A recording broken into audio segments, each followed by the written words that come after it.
Alright, progress update. Not on the T56 though. So if you guys remember a while back, I was working on this. Camera's always zoomed in. So 5.9 360 Magnum. I've had it sitting here on the engine stand.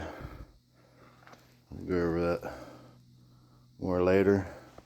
That's that beauty, and it looks pretty. So I was looking around on the internet. I've been trying to think of a way to this work. Sure you guys get enough light. Yeah. So I want to run the fuel injected setup on this, all electronic stuff. So I need to hook up the crank sensor.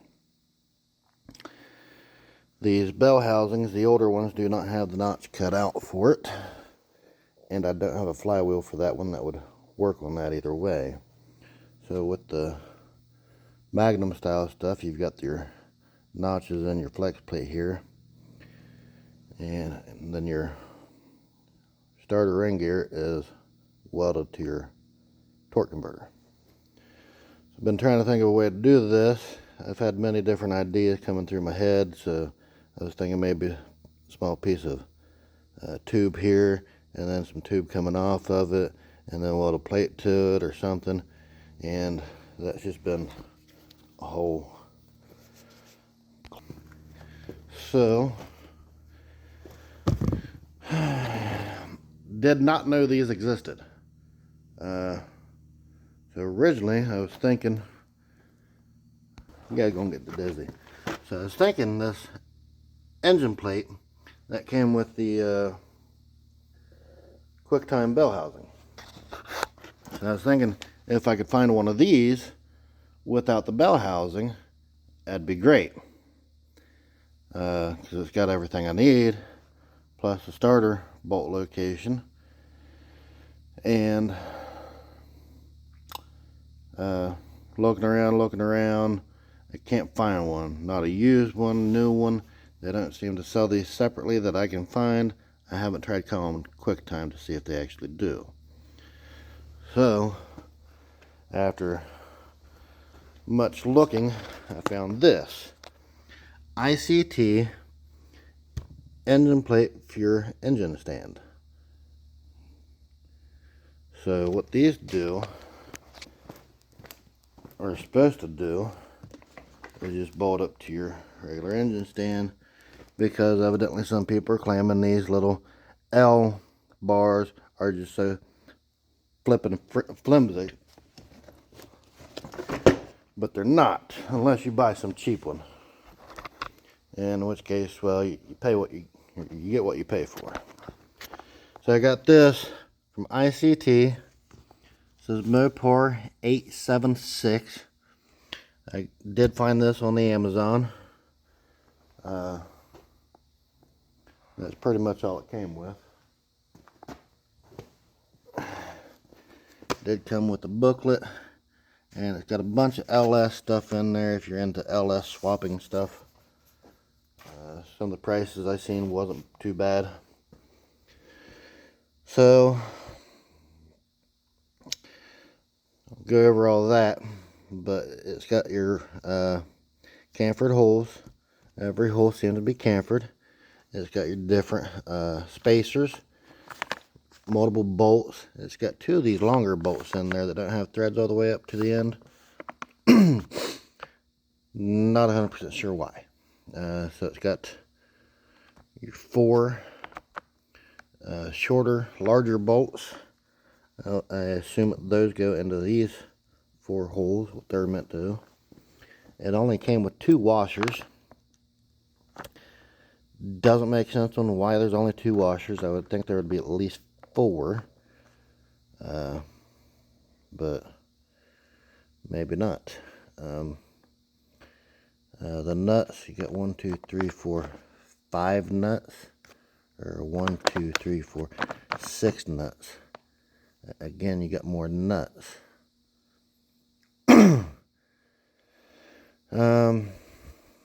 Yeah, so it's got all your bolts. It's got 5 of the ones with threads all the way up.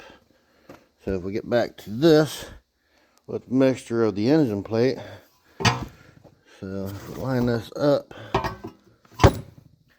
so all the bolt holes match at least somewhat.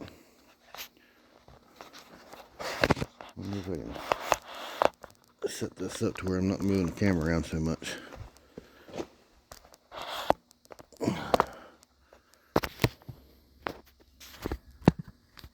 Yeah, sit you where you're looking straight at it. As long as I don't fall over. Whenever I deal with my light, right here. That way we don't have to deal with a bunch of shadows. Does that look pretty? Okay. Yeah. Up a little bit higher. So this aluminum plate has multiple different bolt holes. So you can bolt this up to your newer, like 5.7, 6.2, 6.1, 6.4 Hemis. Bolts up to your small block Mopar, your LAs, and your Magnums, because your LA and your Magnums share the same bolt pattern also. Same as your newer Hemis. And it also has a bolt pattern for your big block. So honestly, not a bad price. On Amazon, it was roughly $160 for everything you see here. So got that, and before trying to mount it on there, I wanted to make sure everything was copacetic. So we've got 1, 2, 3, 4, 5 holes. Yeah. So these larger holes right here and here would be for your dowel pins for your transmission line up to your engine. Should have wiped that off. Anyways, so anything below this hole really isn't important for the intended purposes of what they made this for. So as you see, it does not give you a spot to put your starter, but that plate wasn't made for it, so, and I was okay with that before ever purchasing it. But I was curious if your bolt pattern is the same, whether you've got it flipped this way or you flip the plate around, and they are. So does not matter whether you have this ICT engraved spot pointing towards your engine or away from it. So before I got too far ahead of myself, because I'm getting ready to pop this out and start trying to get it mounted on there. So with the torque converter on there, these spacers are not going to be long enough. I doubt the bolts are going to be long enough, so I will have to use some all threads or something to take care of that. But I do have metal spacer pipe that I can use for taking up the extra room between this engine plate and the back of the block to give room for the torque converter.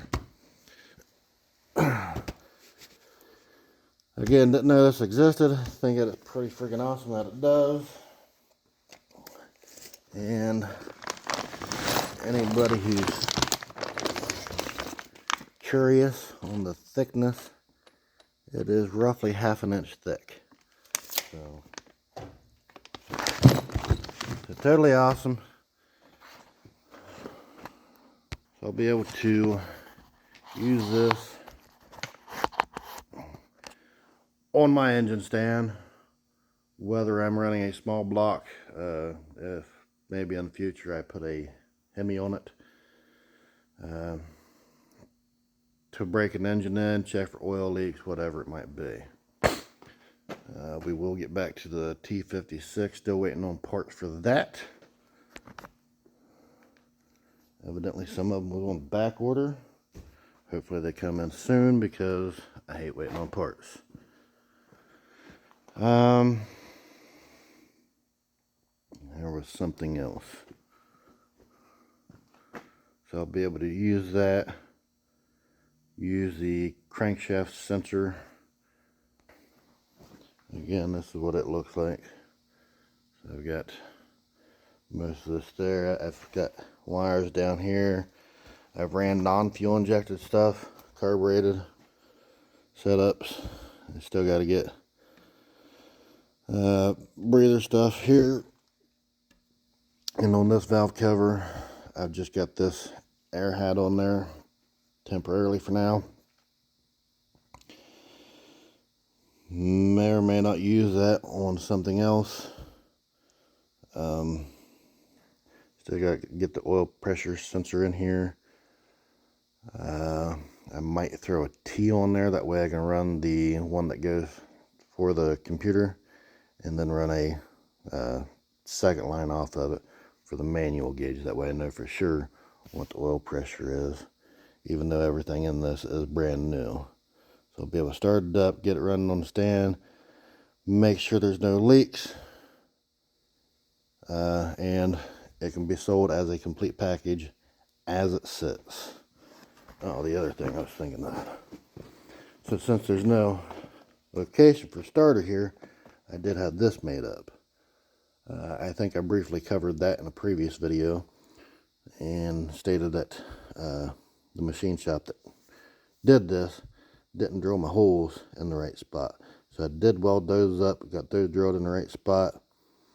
I think I've got to make these 2 holes for the starter one size larger, because they're not, or at least the one when I took and tried to slip it over. I've got multiple transmissions sitting around, so when I try to stick the one starter bolt or stud through there, it goes in really tight, not supposed to be that tight. And then same thing for that one there, don't even go in. I know I got it on there backwards, it don't matter, it should go in there a lot easier than that. So I got to make those bigger. Not a big deal, but I can bolt this on afterwards. I'm trying to get this mounted up as much as I can to get it off the jack. Just take the weight off of it, get it sitting back on the stand the way it should be, and then I can worry about getting where I need to be level. We'll probably have to take and do something with my holes on the back here. I've got it to where the bell housing there will actually bolt on. I think it's these 4 holes for the back of it there. And then I had a Chevy. That's the bell housing for the Chevy. I had a 350 on here over this past winter. It's a long story. Didn't record it, but I've got bolt holes for it too. So I may just go through and slot these. That would probably be a great idea. That way it would have some type of adjustment up and down for using this plate, because I would probably be, I don't know which holes. I think I looked at it and I was probably going to be using these holes, the lower ones. So I'll figure all that out. I'm going to go ahead and get these spacers made up. Get that mounted up within the next day or two, hopefully, as long as I don't forget to get small threads or just longer bolts. Might be cheaper to get all threads. Yeah. Anyways, thought I'd bring you along for a little bit of the process. I'll go over it more when it's done. Let you see what I did. So if you enjoyed that, if you didn't know those things existed, go to ICT.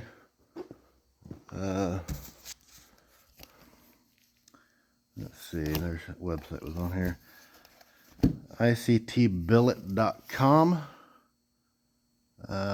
They do make the engine plates for the LS Chevys, and they probably got them for Fords too. Whether you're doing LS or old school small block. A lot of uhs in here. I'm just looking at the back of it.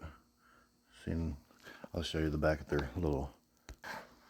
On the back, something I just noticed is they've got their phone number.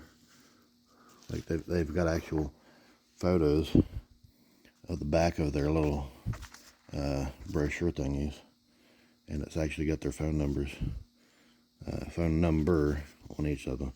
But that is sales@ictbillet.com if you want to email them.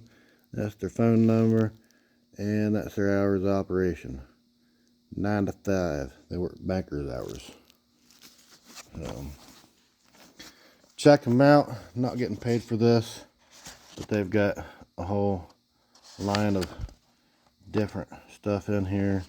Alternator brackets, timing chain, cover stuff, valve covers, says fuel injector adapters, supercharger lids, coolant hose adapters,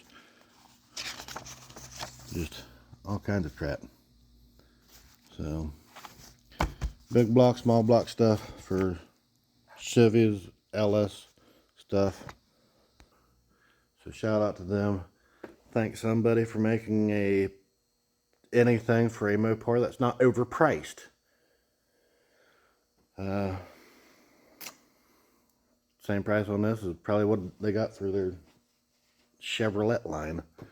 So it'd be nice if more people made things same or at least similar price as other manufacturers. But anyways, longer video than what I intended. That always happens. Thank you guys for watching, gals, whatever you might be. We'll see you later. Bye.